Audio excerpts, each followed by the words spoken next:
اس لیے حضرت گرو بابا نانک کی عزت کا تقاضا ہے کہ جو انہوں نے اپنے آپ کو دکھایا وہی ان کے دل کا حال جانے. بس ہم تو اس تاریخ سے حوالہ دیں گے جس کے ثبوت زندہ موجود ہیں. چولا بابا نانک آج تک ڈیرا بابا نانک میں موجود ہے، اس کی زیارت بھی ہوتی ہے. یہاں اس کے جو متولی ہیں انہوں نے اس کی ویڈیو یہاں آ کے دکھائی بھی ہم سب کو. صاف اس میں لا الہ الا اللہ محمد رسول اللہ سورہ فاتحہ اور کلمات الہی دکھائی دیتے ہیں، بلکہ پڑھے جاتے ہیں.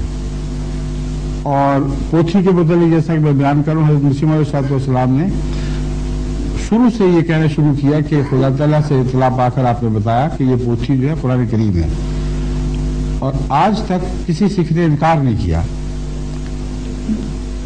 چولا بابا نے کبھی انکار نہیں کیا. اور یہ بات سکھ قوم کی کم سے کم بنیادی شرافت کی مظہر ضرور ہے.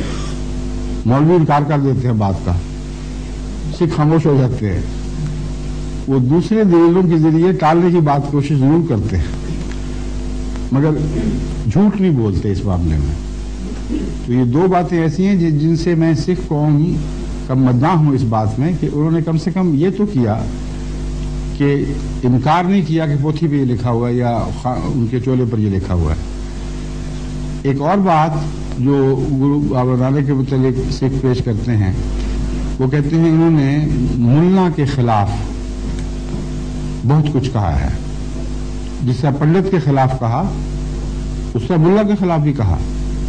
یہ درست ہے، لیکن میں ان سے پوچھتا ہوں کہ جس طرح ویدوں کے خلاف کہا، قرآن کے خلاف بھی کچھ کہا؟ کچھ نہیں کہا. تو یہ سیدھی سادی باتیں ہیں دو ٹوک.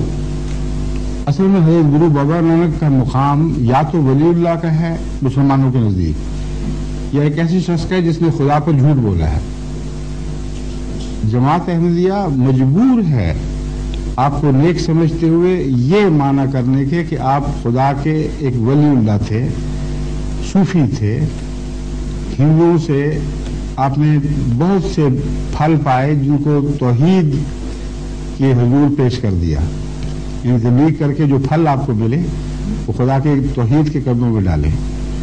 مسلمان بھی ان کے ساتھ اسی طرح درویش بن کر ساتھ رہے. بھائی مردانہ کا نام آپ جانتے ہیں، تو صاف پتہ چلتا ہے کہ بزرگ صوفی تھا جو خدا تعالیٰ سے الہام یافتہ تھا. اور ایک اور ثبوت اس بات کے حق میں یہ ہے کہ اس زمانے میں تو مولوی بہت ہی سینسٹیو تھے کسی کے مرتد ہونے پر، لیکن ایک بھی واقعہ نہیں کہ حضرت گرو بابا نانک کے مسلمان مریدوں پر کسی نے یہ الزام لگایا ہوا کہ تم اپنا دین چھوڑ کے کوئی اور دین لے چکے ہو. تو یہ ساری تاریخ کی ایسی کھلی گواہیاں ہیں کہ میرے نزدیک آپ کو تسلیم کرنا چاہیے. جو اختلاف ہوئے ہیں وہ حضرت گرو بابا نانک کے زمانے میں نہیں ہوئے، یہ سیاسی اختلاف ہوئے ہیں اورنگزیب کے زمانے میں. اور اورنگزیب کے زمانے میں چونکہ مغلیہ سلطنت پنجاب کے اوپر اپنے حکومت کا تسلط کا مضبوط کرنا چاہتی تھی، اس لیے انہوں نے سکھوں سے چھیڑخانی شروع کر دی. نتیجہ یہ ہوا کہ وہ دور ہٹنے شروع ہو گئے، اور چونکہ حاکم وقت مسلمان تھا اس لیے مسلمان سے الرجک ہو گئے. بس ایک سیاسی جنگ تھی جس نے مذہب کو تبدیل کر دیا. یہ میرا تاثر ہے. شکریہ.